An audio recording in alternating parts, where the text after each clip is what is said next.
And this. Oh, boy, what a move by Embiid. You think of us. We are sports. 97.3 ESPN, WENJ, WENJ HD, Millville, Atlantic City, a town square media station. This is Game Night with Josh Hennig on 97.3 ESPN and the free mobile app. Now, live from the Matt Black Kia Studios. Oh, what a move! Here's Josh Hennig.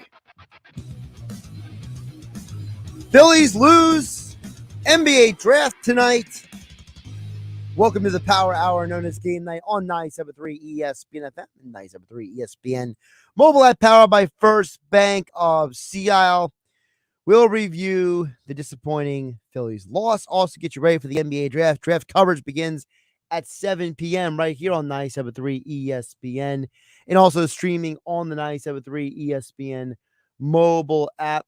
We'll also run back the latest NBA news. Obviously, the Porzingis trade changed late last night to what it was around 6 o'clock yesterday. Plus, Chris Paul has been traded, so we'll get to all that and more coming up here on Game Night. And we will break down the latest of the NBA. Matt Youmans, betting expert and sports betting expert for VSiN. We'll get into all of it with him coming up in less than 20 minutes from now. But you can always join the conversation. 609-403-0973. That is the text board. Also, your DMs into the 97.3 ESPN mobile app that's powered by First Bank of Sea Isle. We'll get to the Phillies first. Phillies lose today. The final score doesn't tell the story of the game. For 9 innings, the Phillies allowed no runs. Their pitching staff did their job. Nola had a really good outing. Soto, Kimbrel, Alvarado, they got the job done. But the Phillies offense didn't get the job done. That's what doomed them. And, as this season goes on, I think we get back to the truth that realistically, this Phillies team is just going to be a roller coaster ride all year long. They're not always going to be in sync. They're not always going to have it all lined up. And you just have to accept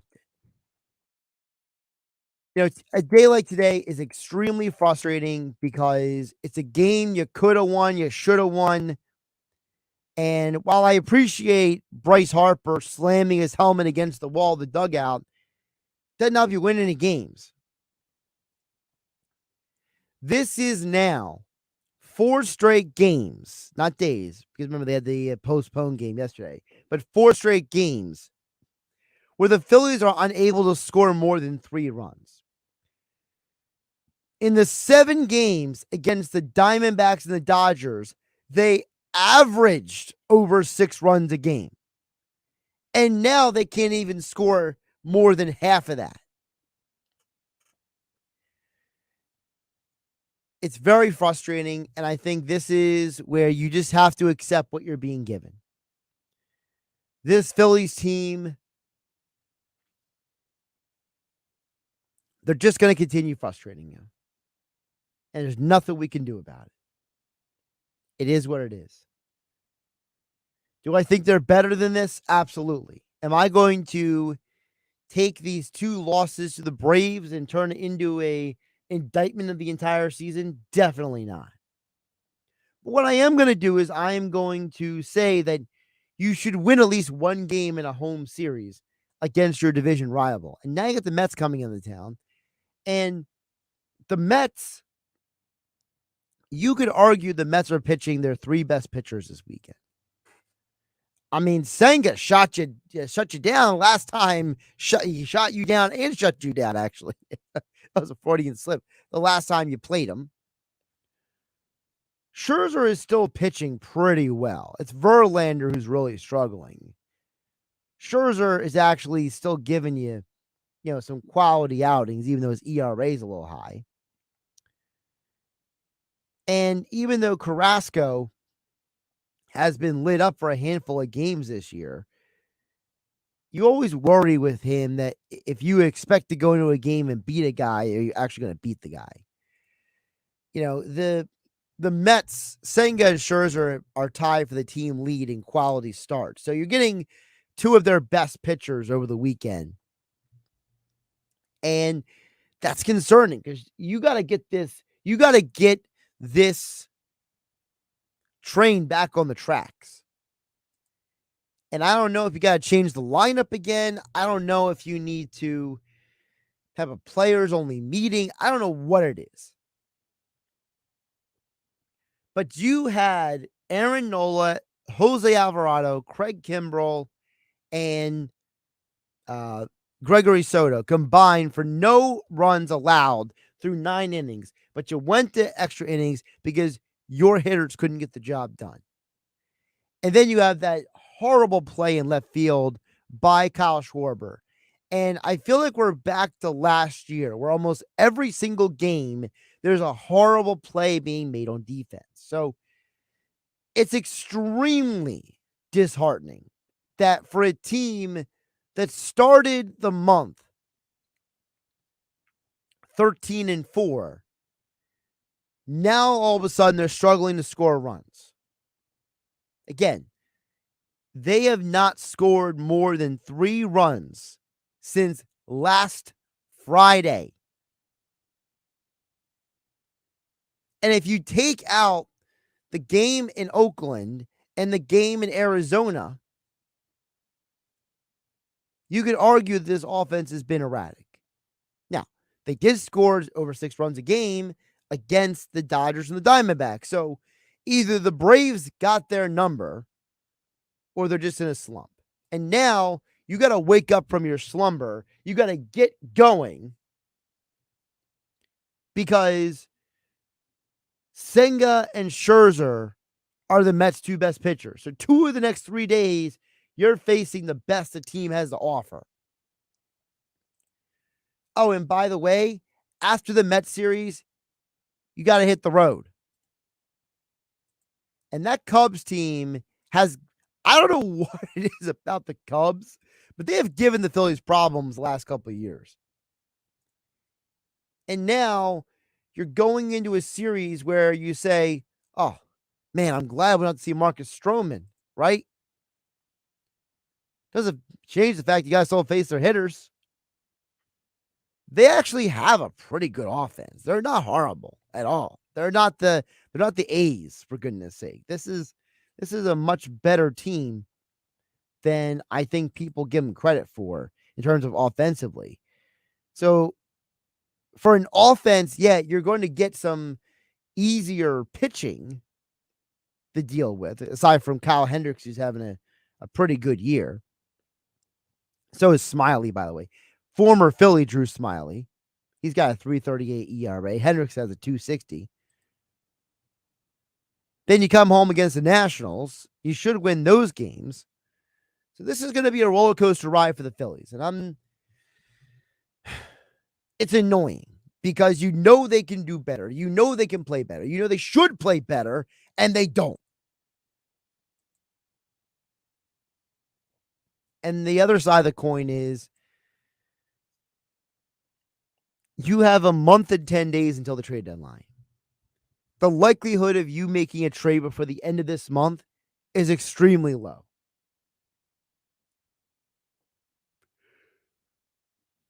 So what can the Phillies do moving forward to get them out of this rut until they're able to make a trade? That's the question right now. Keeping the messages coming in, 609-403-0973. That's the text board. Your DMs into the 973 ESPN mobile app powered by First Bank of Seattle. Before we break down the NBA futures and the draft with Matt Youmans coming up in about 10 minutes from now, I want to get to the Chris Paul trade that came down because there have been 2 very significant trades in the last 24 hours. The Porzingis trade did get modified. It's now Marcus Smart going to Memphis Grizzlies, instead of Malcolm Brogdon going to the Los Angeles Clippers. And I'm going to be curious to see how this impacts the Boston Celtics, because the Boston Celtics are a team who it felt like their identity in many ways was in part that entire Marcus Smart defense mentality. And Marcus Smart has been a guy who has been a thorn in a lot of team sides for a long time. And now you remove him from the equation altogether. It's I'm not thrilled, to say the least. Because if you are a Sixers fan, you go from having one problem to another problem. Marcus Smart was a huge thorn in your side. You move on from him. Now you move on to the Porzingis problem. And this gets back to how you build this team this offseason. You, as I was telling you guys yesterday, you cannot go into this upcoming season undersized. Milwaukee, Boston, they both have a ton of length now. The Cavs, the Knicks, they have a ton of athletes. And Miami is just going to grind you until they can't grind anymore. So you cannot afford to start a small backcourt or a small team next year. You absolutely have to be in position to deal with a Boston team that is probably going to go out there and their starting lineup be Robert Williams, Kristaps Porzingis, Jason Tatum, Jaylen Brown, and Derek White. That's a really hard matchup for anybody. And unless you got 4 PJ Tuckers, you're not going to be able to play defense against that very well. You almost beat the Celtics without Porzingis. How are you going to beat them with Porzingis? And that's why this team, as I was telling you guys yesterday here on Game Night on 97.3 ESPN FM, the 97.3 ESPN mobile app powered by First Bank of Seattle. That's why you cannot afford to run it back. Look, if Harden comes back, that's fine. But you got to use Harris to change up this starting lineup. You got to make some adjustments to this team.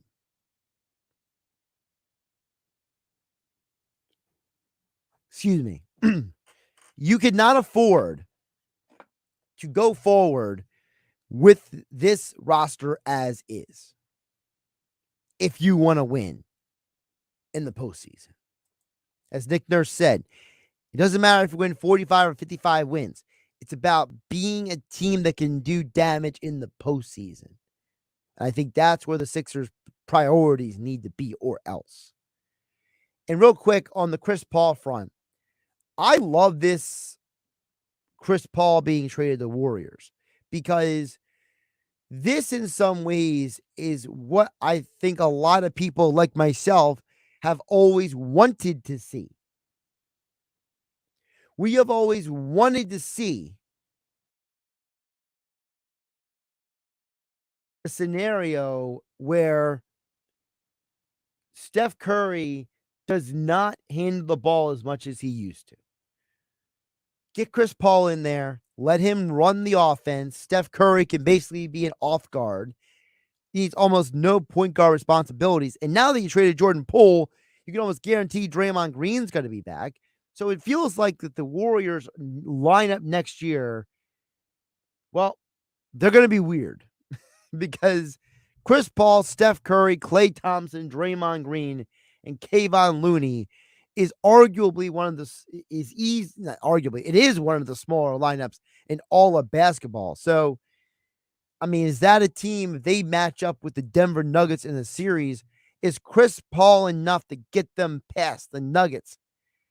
I don't necessarily think so, but I'm excited to see how this works out, because Chris Paul is a unique talent. He is a future Hall of Famer. He's one of the best point guards. You could argue he's one of the 5 best point guards to ever play in the NBA. How does that blend with a team that is basically been flippant about creating turnovers? They turn over the ball a lot more than people realize to the Warriors. And if Chris Paul limits them turning the ball over, does their offense slow down? Can he keep them fast? Can he keep them moving? Because the Warriors' offense is best when it's on the go, when it's firing on all cylinders. You can't slow that down. We saw Chris Paul team up with Harden in that running gun offense in Houston. Can he have more success with the Warriors out there in the Bay Area? Be interesting to see. All right, coming up next, we'll break down NBA futures and the NBA draft. Matt Youmans joins me next here on 97.3 ESPN FM and 97.3 ESPN mobile app, powered by First Bank of Sea Isle. You haven't downloaded the 97.3 ESPN free mobile app? Well, go get it now to follow all the Philly sports teams at 97.3ESPN.com, powered by First Bank of Sea Isle City. Any trade, any trade, any trade. Bring any trade to Matt Platt Nissan. And AJ the Trade Man will give you more for your trade so you can drive away with peace of mind with Matt Platt Nissan's exclusive 4-day love it or leave it return policy. Oh, yeah, it's on at Matt Platt Nissan. So cash in your vehicle now before it's too late and drive home in a new Nissan today. It's on at Matt Platt Nissan on the Black Horse Pike, Egg Harbor Township. Are you tired of choosing between fine dining with stuffy, uptight vibes or settling for a casual meal with subpar cuisine? Hey, it's Mike Gill. Trio North Wildwood solves this dilemma by offering the perfect blend of both. Our cozy, relaxed atmosphere pairs seamlessly with chef-inspired gourmet dishes that will have our taste buds dancing. Don't sacrifice quality for comfort any longer. Book your reservations on Resi for Trio North Wildwood now. Trio North Wildwood, 700 New Jersey Avenue, North Wildwood, TrioNW.com. Red, white, and dew savings are happening now at the Home Depot. Prep for all the summer guests and gatherings with up to 60% off select patio sets now at the Home Depot. Shop and save on a wide variety of sets and styles to find what suits your patio best for another season of hosting with the most. Find the perfect pieces for your space with up to 60% off select patio sets. So sit back and relax into red, white, and dew savings happening now at the Home Depot. How doers get more done. Why would someone looking for a mortgage at the Jersey Shore take a loan from a company in Detroit or North Carolina or some other far-off place? Online mortgages promise a lot but don't always deliver. First Bank of Sea Isle City knows the Jersey Shore. We are local lenders. We use local appraisers and provide in-house processing. We understand the unique obstacles of financing in Cape May County. Don't take a chance. Local banking is better. Let us guide you. First Bank of Sea Isle City. Member FDIC. Equal housing lender. Did you know that over 40 years ago, John Jenkins Sr. invented the heated seat that football players sit on? Yes, the Jenkins family created a way for football players to weather the extreme cold on frigid game days. Find out why homeowners and business owners count on Jenkins for the quality, service, and reliability you get from a 3-generation family-run company for plumbing, drain cleaning, and leak repairs. For gas furnace, boiler, or hot water heater replacement, call Jenkins at 609-641-6440 and ask about zero-interest financing. Online at jenkinsonSons.com. With the 7th pick, the Denver Nuggets select Jamal Murray. With the 41st pick, the Denver Nuggets select Nikola Jokic. Who's next? The number 1 pick in the 2023 NBA draft goes to the San Antonio Spurs. The 2023 NBA Draft. Coverage begins tonight at 7 Eastern on ESPN Radio and on ESPN. The NBA Draft, exclusively on 97.3 ESPN FM. You're listening to Game Night with Josh Hennig on 97.3 ESPN and the free mobile app. NBA draft tonight, NBA offseason, hot and heavy. And of course, it's always a fun time to talk about NFL futures as well with our next guest. Of course, you catch him over there doing all kinds of work with VSiN, Sports Betting Network editor and host. Matt Youmans joins us right now. He is back here on Game Night on 97.3 ESPN FM and, of course, the 97.3 ESPN mobile app powered by First Bank of Sea Isle. Matt, welcome back. How you doing today? Hey, Josh, pretty good. Getting ready for the NBA draft tonight and looking forward to seeing what happens in the first and second round. This is actually much different than the NFL draft in terms of how it's bet, but we still got some intrigue. I mean, hell, let's face it, not too many big sporting events going on this week, Josh. No, there's not. It was to the point where, in our area at least, one of the jokes we had was the Phillies didn't play and the Yankees didn't play on Monday night, so it was like, what are you watching on the streaming services? Like that was, that was the Monday conversation. So for you, what does go into betting the NBA draft? Because like you said, it is very different than the NFL. So for those out there who want to get a little action on the draft tonight, what are you suggesting the methodology is? Yeah, at this point, it's not easy to get down action on this draft because some states have already cut off betting. Some states don't even allow betting on the draft. So you have to be in a market where you have access to maybe DraftKings or FanDuel, and you can also live bet tonight's draft. But I think what you look for here, first of all, it's an information-based event just like the NFL draft. If you can get info that Brandon Miller is going to go number 2, reliable info that Miller is going to go number 2 to Charlotte, or if there's going to be a deal, and Scoot Henderson is going to go number 2, that's the type of stuff you're looking to bet on. Now, there's been conflicting information about the number 2 pick tonight. That's where all the volatility has been in the betting market. Brandon Miller initially was an underdog to Scoot Henderson to go 2. Then the favorite flipped. Miller got as high as minus 900 to be the favorite to go number 2. And then early today, the favorite flipped again, and Scoot Henderson was minus 250 to be the number 2 pick. So there's obviously conflicting information out there about who's going 2, who's going 3. And right now, Brandon Miller is minus 175, talking about the freshman from Alabama, who's kind of the Kevin Durant type of player. For those who like these type of draft comparisons, you know what's different about this NBA draft too, is that most of the guys going in the top 10, the general public has never seen. These you got guys who are coming straight from the G League Ignite or Overtime Elite out of Atlanta or foreign players. We just don't have many established college stars going in the top 10 of this draft at all tonight. And I think that's another reason why, the intrigue over the NBA draft is a lot less than the NFL because most people know who all the guys are in the NFL draft. This NBA draft, there's a lot of mystery. Even guys I know who follow college basketball in the NBA closely are like, who's this guy? What do you know about this guy? But nobody really has much information. Few people have much information on about half of the guys going in the top 10. I think what you look at, if you want to bet this, is maybe take a shot in the DraftKings market on players to be drafted in the top 10. If you think Grady Dick, the shooting guard from Kansas, is going to slip into the top 10, you can take a shot at him at plus 320.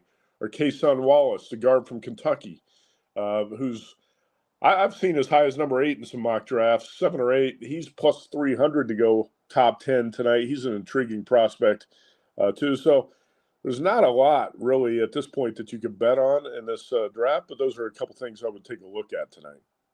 I know a lot of people, they're looking ahead to this NBA offseason, how it impacts the next NBA season. We've already seen a couple of massive trades in recent weeks. So I want to ask you, Matt Youmans from VSiN, the Sports Betting Network, which of the guys moving do you think is going to impact their teams next year more?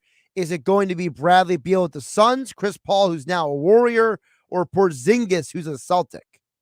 Man, you know what? I don't love the Bradley Beal fit with the Phoenix Suns because you got plenty of scoring, but where's the defense and where's the rebounding with that Phoenix team? So I still think Phoenix is going to come up short.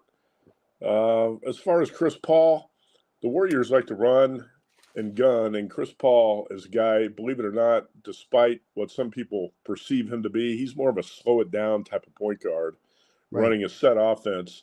I'm not sure how that's set. I'm not sure how that's going to fit with Golden State, even though I think they were looking for more of a veteran presence there, which is going to help.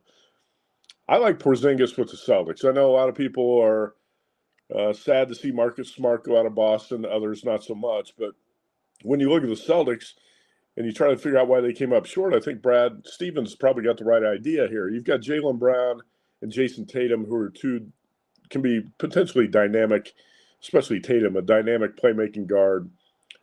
And you really had to get bigger. You had to find a bigger body who can score because, Robert Williams is a nice player, but he's not much of a scorer. Al Horford is basically a spot-up three-point shooter. Porzingis gives the Celtics a little bit more versatility on the offensive end, a bigger body, a bigger scorer. And I actually like the Celtics a lot better after this deal. And the Celtics right now at DraftKings, I see co-favorites with the Nuggets next season at about 5-1. So to answer your question, I actually think the Celtics have made the most improvement. I kind of like this deal that went down last night. I think it's going to be sneaky good with Porzingis because what you're doing is you're taking a team that went to the NBA Finals 2 years ago, got close this past year, and you're basically putting a guy on the team. You're not asking Porzingis to be the star. Like someone else made the comment that, this isn't Porzingis with the Knicks. This is Porzingis, the third option on a team that, they didn't need him. And it's like now you're infusing a guy like that onto the team. I think that if you don't have the Celtics as the favorites in the Eastern Conference, I think you're nuts. Yeah, I would agree with that. Celtics, we'll see what happens with the Bucks here in the offseason. But, yeah, I agree with you right now. I think the Celtics have to be the favorites in the East.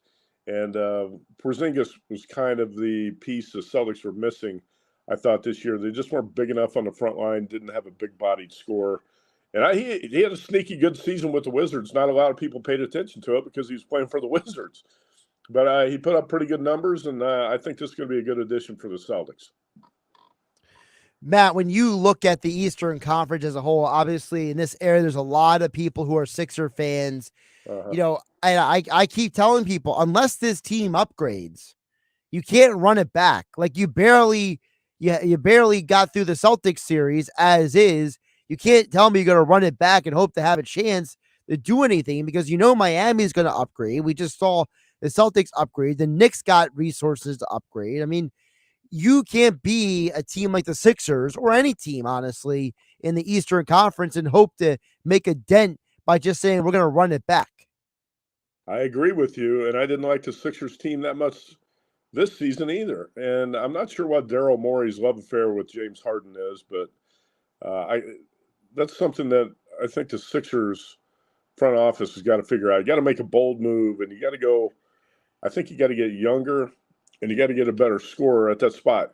In the series against the Celtics, James Harden scored a total of 0 points in the fourth quarter of game 5, 6, and 7. What happened to Harden? And there's no way you can give him a big contract and, like you said, run it back with the same type of team. I'm not sure what that bold move is the Sixers got to make, but they got to find a younger scorer who can plug in there aside Joel Embiid, or they're not going to have a chance to win the East. That's Daryl Morey's job to fill it out, and James Harden's not the answer, in my opinion. One guy we know who is going to be out and about, even though the Sixers probably won't get him or even the Knicks, but there's a lot of that swirling around Kyrie Irving this offseason. What would you say is the favorite for Kyrie Irving to go to next season? Oh boy, that's one of my least favorite topics. I get so tired of the Kyrie. I get so tired of the Kyrie soap opera, man, and all the drama that goes on. Who wants to take that on? I think it's probably a perfect fit for LeBron and the Lakers. LeBron loves soap operas, right? He likes to be the center focus of the center character of any soap opera. I don't know if the Lakers can make that fit. I never thought the Luka Doncic, Kyrie Irving pairing was going to work. It's all offense, two guys who like to create their own offense off the dribble and don't play a lick on the defensive end of the floor. I don't know what the Mavericks were thinking when they imagined that might work. Somebody's going to make a leap at Kyrie. Maybe the Sixers should do it. I'm not going to rule that out. I mean, that's a desperation move, but maybe that's something that will work with the Sixers. But that's not a player. Matt, let me tell you. Matt, let me tell you, there are Sixer fans who would take Kyrie over Harden in a heartbeat. I've heard from them. They have told me because you know what they say? They say Kyrie shows up in the postseason more than Harden does. Well, not in this postseason, but Kyrie, I tend to agree. Kyrie can be a really dynamic scorer, dynamic playmaker when he's on his game, when he's not distracted. Yeah, if you're talking about Kyrie's A game, I'll take that any day of the week over James Harden. But you don't know if you're going to get that A game. You don't know how often he's going to show up. You don't know where his head's going to be. But if you look at the options that are out there for the Sixers, he might be the best one this offseason. It's crazy to say that, but it's absolutely true. Talking with Matt Youmans from the VSiN, the sports betting network editor and host, joining us here on Game Night on 97.3 ESPN. Matt, I did want to ask you about a little NFL, because this is the time of year that, you know, we're all counting the days down for training camp and the start of the season. So everybody has their own little perspectives on, now that we actually know what these teams are going to look like. We know the AFC is stacked, so I'm not going to go to the AFC first. I want to ask you about the NFC. Who's the team in the NFC that you think that could surprise people? You know, it's interesting. I'm going to start this by saying last year at this time, I was doing a bunch of radio shows for VSiN, TV shows, whatever, across the country, and I said the surprise team in the NFL this year is going to be the Philadelphia Eagles. And every time I went on a show and said that, I heard the same response. Oh, no, don't like Jalen Hurts. Don't like Jalen Hurts. Right. I said Hurts is he's going to be a breakout star. I really believe that because I followed Hurts closely. I know how hard a worker he is. I know how high his football IQ is. And guys like that are going to find a way to succeed. Plus, the Eagles did a great job in the offseason putting a lot of weapons around him. And he had a really good, I'll say, elite offensive line in front of him. Everything was in place for Jalen Hurts to have a breakout year. I'm trying to figure out which team in the NFC could possibly do that this year. I know some people think it's the Chicago Bears. I do not. I don't think it's the Bears. I'll tell you one team that I think might surprise some people a little bit, and that's the Green Bay Packers. Because everybody's assuming that the Packers are going to slip into irrelevancy without Aaron Rodgers, and it's all over. I don't think that's the case. Actually, if you look at the weapons the Packers have surrounded Jordan Love with, I think 8 of the last 9 first-round draft picks by the Packers have been on defense. But they've actually drafted, in the last 2 years, they drafted, I think, 8 or 9 pass catchers for Jordan Love. So you got 2 really good running backs, a pretty good offensive line, and a bunch of playmakers around Jordan Love. And you've tried to rebuild a defense with a bunch of first and second round picks here in the last 2 or 3 years. There's a lot of good young talent on that defense. If you're looking for a team that might be a surprise division winner, everybody thinks the Lions now are going to win that NFC North. Don't sleep on the Packers. It could be a surprising team. Now, I don't see a team out there that I like as much as I like the Eagles this time a year ago. But that's probably good news for the Eagles because I think they're going to have a really good chance to repeat and win the NFC again because, like you said, the AFC is stacked. I can make a case for about 11 teams as a playoff team. In the NFC, you're like, how the hell are you going to find enough quality teams to fill out the playoffs? Yeah, for the NFC, you can rattle off about maybe 3 teams that make sense, but then filling out the rest of the 4 for the field, you're kind of like, you're debating. Like, for example, the NFC South is like, nobody knows. Like, I mean, I think the Saints are going to win that division, but I don't really know. Like, you know, could I don't know. Does Frank Reich turn around the Panthers? Does Baker Mayfield show up in Tampa? Like, the NFC South is going to be the strangest division to watch. Don't sleep on the Atlanta Falcons. That's going to be a team to watch, and I there's a lot of things I kind of like about the Falcons, and they've rebuilt their defense, and they've got plenty of playmaking weapons on offense too. Now the quarterback Desmond Ridder is going to be a question, but the more I study the Falcons, the more I like this team, and I don't think that you should assume or anybody should assume that Derek Carr is going to pick up the Saints and carry them to the division title. I've got plenty of doubts about Derek Carr, but the Falcons have also been taking a lot of money. Sharp money in the market, in the betting market in Vegas in terms of win the division and over the win total and things like that. So there are a lot of sharp bettors out there who like the Falcons. So keep an eye on that team. I really can't say the Seahawks are a team that should challenge the Eagles atop the NFC because I think there's a certain lower ceiling to Geno Smith. And even though I like the Seahawks team, I really can't see Geno getting the Seahawks kind of over the top. I do kind of like, I want to hear your opinion. I kind of like Daniel Jones, what Brian Dable's doing with him, and the potential of the New York Giants. I think the Giants might be sneaky good. I think the Giants made some important upgrades this offseason. I don't know if they made enough upgrades because my biggest question is Darren Waller. Like, if Darren Waller's healthy, that's a massive addition for the Giants offense. And that's going to take Daniel Jones from one level to another. Obviously, we have got to get him a tight end. But Waller hasn't been healthy. Saquon Barkley, he's grumbling this offseason about money. Like, it just kind of feels like all the progress the Giants made, cleaning house and everything. If you're a football fan, you want to see them take that next step. But it's like you're looking at them and seeing some what ifs there. Yeah, there's definitely some what ifs.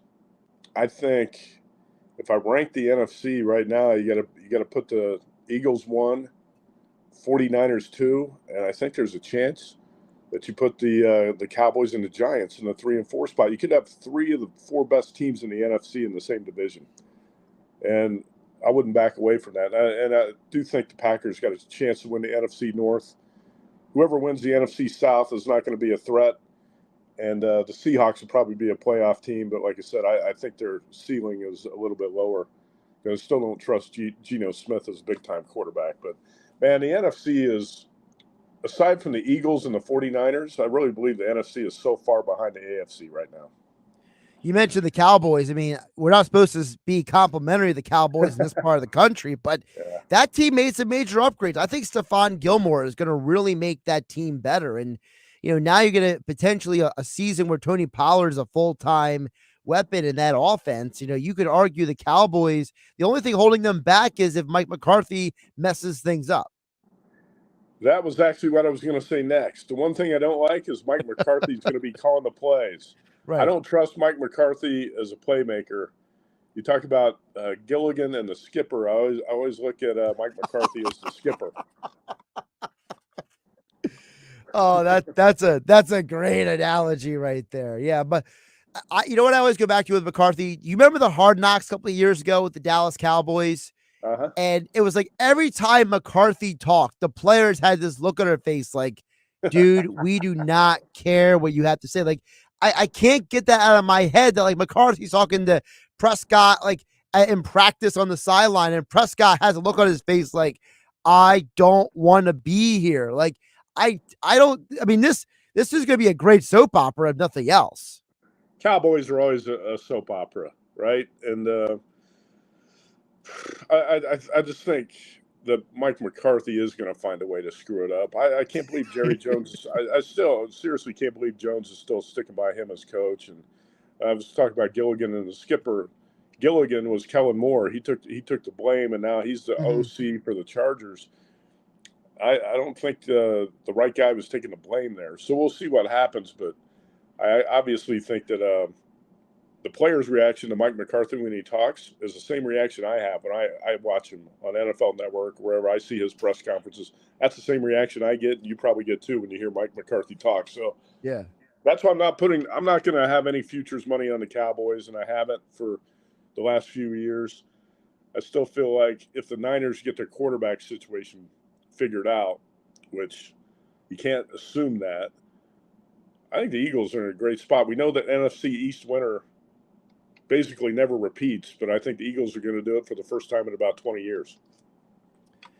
He's Matt Youmans. Give a follow on Twitter at Matt Youmans247. Of course, he is with VSiN, the Sports Betting Network. He is their editor and host over there, and they joined us here on Game Night on 97.3 ESPN. Matt, appreciate you jumping on today, and good luck with the picks tonight with the draft. Hey, you bet. Great to be with you today. Thanks. Josh Hennig here on Game Night 97.3 ESPN FM, 97.3 ESPN mobile app, powered by First Bank. See some fun insights from Matt Youmans there.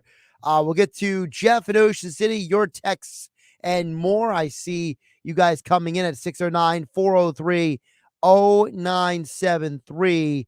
That is text board. I see Jeff in Ocean City asking me, if you were to throw $5 on the second or third pick tonight, what's the play? I'll answer that question coming up next. Josh Hennig hanging out with you on a Thursday night on 97.3 ESPN. This weekend on ESPN Radio, interleague rivals go head-to-head in Los Angeles. Grand slam, Jose Altuve and the Houston Astros begin a 10-game road trip against Freddie Freeman and the Dodgers. Freeman driven well out of here. The Astros and Dodgers. Coverage begins Saturday at 6:30 Eastern and Sunday at 6 Eastern on ESPN Radio. Listen to Major League Baseball on 97.3 ESPN. Are you getting hit hard by low trade offers? Ouch! That was a blindside. That's a personal foul. Don't get blindsided by low trade offers. Bring any trade to Matt Platt Kia. Just because you don't see your new Kia on the lot doesn't mean you can't be driving it home tomorrow. Select from hundreds of new and certified Kias. It's gotta be a Matt Black Kia. Matt Platt Kia, 6211 Black Horse Pike, Egg Harbor Township, and now on Route 37 in Toms River. At the Home Depot, we have laundry appliances that just fit. From the space you have, to the features you want, to the savings you need. Like a new GE Profile Ultra Fast Combo laundry machine that can wash and dry a large load in about 2 hours, without you ever having to transfer the load over. Get special buy savings like the GE Profile Ultra Fast Combo laundry machine, plus an extra $100 off select laundry sets in-store and online at the Home Depot. Hey, it's Mike Gill. Trio North Wildwood is where casual elegance meets delectable dining. Experience the perfect blend of comfortable atmosphere and gourmet cuisine. Savor our chef-inspired dishes made with the freshest ingredients, featuring options for all tastes. Treat yourself to a night out at Trio North Wildwood and indulge in the ultimate dining experience. Reservations on Resi. Don't miss out on the taste sensation that is Trio North Wildwood. 700 New Jersey Avenue, North Wildwood. Chef-driven, quality-focused, TrioNW.com. Homeowners trust Jenkins Plumbing, Heating, and Air Conditioning. Business owners trust Jenkins, too, for light commercial services. No need to call the drain guy, the heater guy, or the plumbing guy. Call Jenkins. One call does it all. For new heating and air installation, service and maintenance, ductless air conditioning systems, water heaters, boilers, oil service, plumbing, and drain cleaning services. Call now and learn about rebates through the HVAC Energy Efficiency Program, brought to you by South Jersey Gas. Call 609-641-6262 or visit jenkinsandsons.com. Why would someone looking for a mortgage at the Jersey Shore take a loan from a company in Detroit or North Carolina or some other far-off place? Online mortgages promise a lot but don't always deliver. First Bank of Sea Isle City knows the Jersey Shore. We are local lenders. We use local appraisers and provide in-house processing. We understand the unique obstacles of financing in Cape May County. Don't take a chance. Local banking is better. Let us guide you. First Bank of Sea Isle City. Member FDIC, equal housing lender. Sail into summer in New Jersey. Stroll boardwalks or soar high on the rides. Enjoy iconic shores, history, and culture, from dazzling cities to charming countryside. Find it all at visitnj.org. Hey, South Jersey, this is Billy Schwein. Tune into The Locker Room every Saturday and Sunday from 10 a.m. to noon on 97.3 ESPN. Each weekend in The Locker Room, you will get passionate sports talk from a fan's perspective, along with interviews with some of the biggest names in sports. That's every Saturday and Sunday from 10 a.m. to noon on 97.3 ESPN and the 97.3 ESPN mobile app, because nothing could be finer than talking sports with a Schweiner. Now, more Game Night with Josh Hennig on 97.3 ESPN and the free mobile app. Don't forget the NBA draft coverage begins tonight on 97.3 ESPN FM, 97.3 ESPN mobile app, starting at 7 p.m. for the draft coverage all night long. We'll see if they actually do anything tonight. I'll get to Jeff Notion's question in just a moment, but there was one thing that Matt Youmans mentioned that stood out to me there in our conversation, and one of the things was about the Eagles. He said that, last year he felt very strongly about the Eagles being a legit team, right? And he felt very strongly last year about the Eagles being contenders. And he said, what I felt about the Eagles last year, he says, I don't feel that way about any team this year. And he says, and because of that, I feel good about the Eagles. And I think it's a very interesting perspective, because what he's saying indirectly there is he's saying, look, the Eagles are the favorite to win the NFC, not just because they're the best team in the NFC, but because the NFC is not strong enough for them to be a legitimate contender out there. And look, we talked about it earlier in the Sports Bash with Mike Gill. We talked about with Mark Lawrence about how he doesn't think there's a big gap between the Eagles and the Cowboys. I think what Matt said is that when you're talking about after you get past the first 3 or 4 teams in the NFC, there's a drop off. And that's really where the Eagles are going to be all right. And that is, who's the 49ers quarterback? Don't know. Cowboys, Mike McCarthy, does he sabotage them, or do they actually make a deep postseason run? No one really has confidence in them. The best team, arguably, in the NFC North is the Lions, and that's not saying that much. The NFC South is completely wide open, it feels like. And I got to tell you guys, I don't feel the same way that everyone else does about the Atlanta Falcons. I'm going to have to do a little research because I feel like everyone else is jumping on this like Atlanta Falcons can be something bandwagon, and I just don't see it. I don't have the same confidence in Desmond Ridder that everyone else seems to have. I don't have the same confidence in the Falcons' offensive line that everyone seems to have. I understand their defense got some serious upgrades, but listen, you got to still score points in this league. And I just don't know. When I look at the NFC South, the Falcons, in my perspective, they have the worst offense in the NFC South. I think the best offense potentially is in New Orleans. I think Derek Carr has a chip on his shoulder, and I think that receiving core with Chris Olave and company are going to have a really nice year. I think Carolina is going to be better than people think they are. I think that you're going to see Frank Reich really turn that franchise into a postseason contender again. And I think that team showed you what they could do under Steve Wilkes last year. I think Frank Reich could get a lot more out of them even this year. And then in Tampa basically comes down to who shows up and who doesn't. On paper, Tampa looks like they should win 8-9 games. It does. On paper, you saw what Baker Mayfield could do last year with the Rams. He struggled with the Panthers, but the Panthers were a rough situation. The Rams were also a rough situation, but it was a better coaching situation. Baker Mayfield has a completely fresh start now in Tampa, and he has the best receivers he has had since he was in Cleveland. And they went to the postseason when he had those receivers in Cleveland. So I think that you have a situation where I think Tampa's offense can be very good. If you ask me to rank the quarterbacks, Desmond Ridder's last. You ask me to draft the offensive line, Falcons' offensive line is last. You ask me to rank receiving cores, I mean, Atlanta's is ahead of the Panthers, but they're behind the Bucks and the Saints. So that's the one thing I'm a little suspicious of. I just don't have this belief in the Falcons, and maybe some other people do. And maybe I'm not seeing the bigger picture. All right, couple texts. Cole from LBI, I'll get to you in just a moment. Jeff in Ocean City had 2 points. He says, Josh, I feel like trade what the Phillies need right now. Can they make a move prior to the trade deadline to shake things up? Even a new pitcher might help. Jeff in Ocean City. Jeff, the pitching this week is not the problem, in my opinion. The problem is the hitting.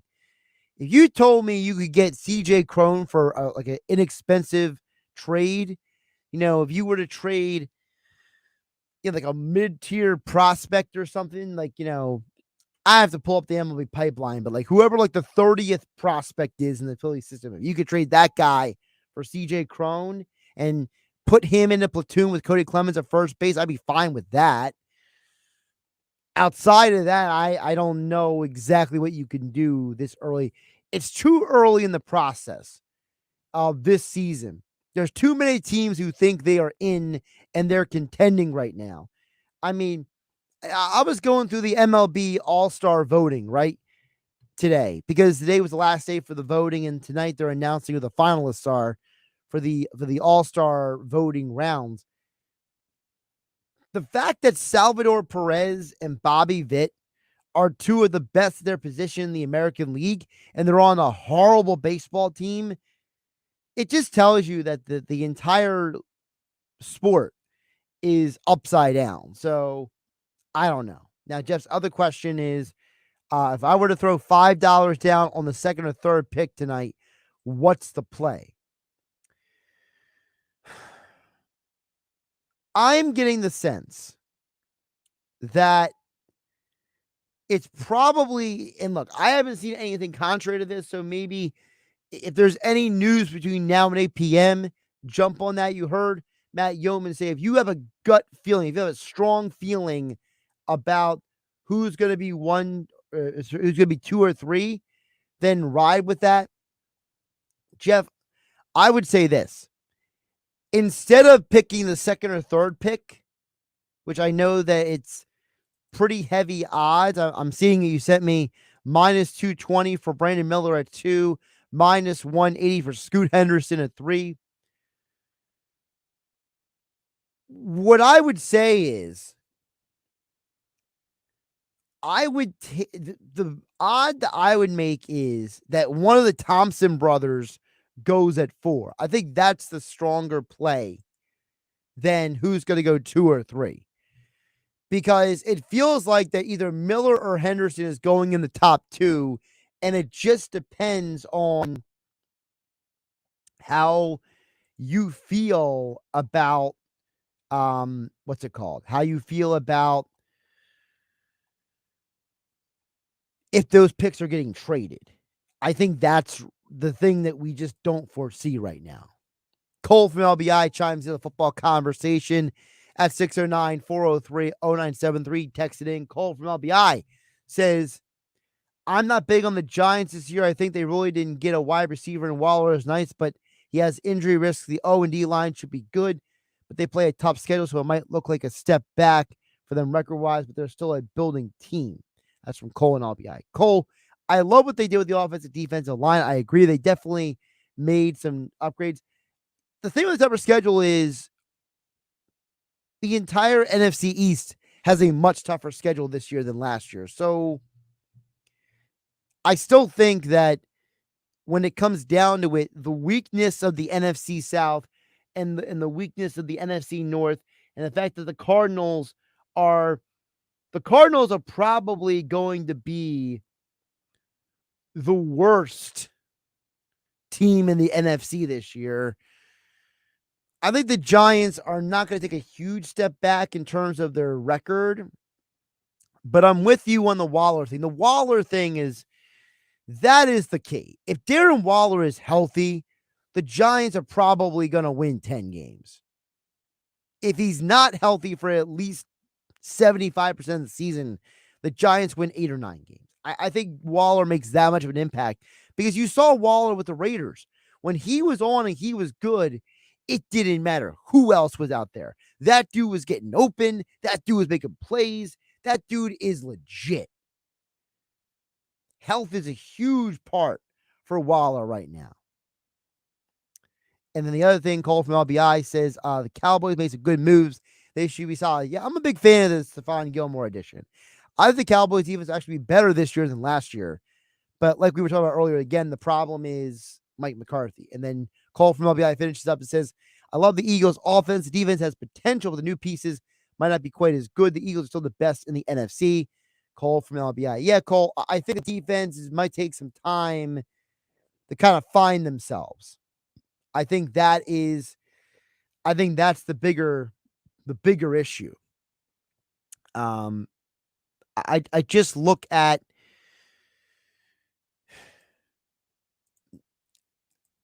I always ask people when it comes to defense, how do you feel about young players? Some people say, look, I think young players can step in and be successful in the NFL. Other people say that young players, have trouble, right? They take some time to adjust. If you're the person who thinks it's going to take time for the Eagles defense to adjust and get things figured out, then I genuinely believe that the Eagles defense is probably going to struggle for part of the year. And they'll be much better in November and December than they are in September, October. If you're the kind of person who believes that the Eagles and the Georgia unit is going to have things figured out earlier than later, then the Eagles are probably going to win 12, 13 games this year. If you think the defense takes some time to get things figured out, they're probably close to 11 wins. They can still win the NFC. Remember, in the NFL, making the playoffs is all that matters. Because the regular season is about getting to the postseason. In the NFL, your resume is the regular season. The postseason is what you do with the information you learn from the regular season. I'm Josh Hennig. This is Game Night. I'll catch you tomorrow here on 97.3 ESPN. The 2023 Phillies baseball season is here. Got him looking, strike three. Fastball, 97 miles per hour, dotted that outside corner. 8th strikeout of the game for Zach Wheeler. And you can get the best Phillies coverage every day on the Sports Bash with Mike Gill. Kimbrel looking for back-to-back saves. The pitch, got him swinging, strike three. Can the Phillies make a return to the World Series? Tune in every day to find out and listen to what our Phillies insider Frank Close has to say. Tuesdays with the Phillies mailbag, when he answers your Phillies questions. And every day with Mike Gill on the Sports Bash on 97.3 ESPN. 1-1 pitch on the way. Swung on, lifted into right field. A flare will get down into right. Turner rounding first, going to second. He'll dive in head first safely. An RBI double for Trey Turner. South Jersey's home for the best Philadelphia Phillies baseball coverage.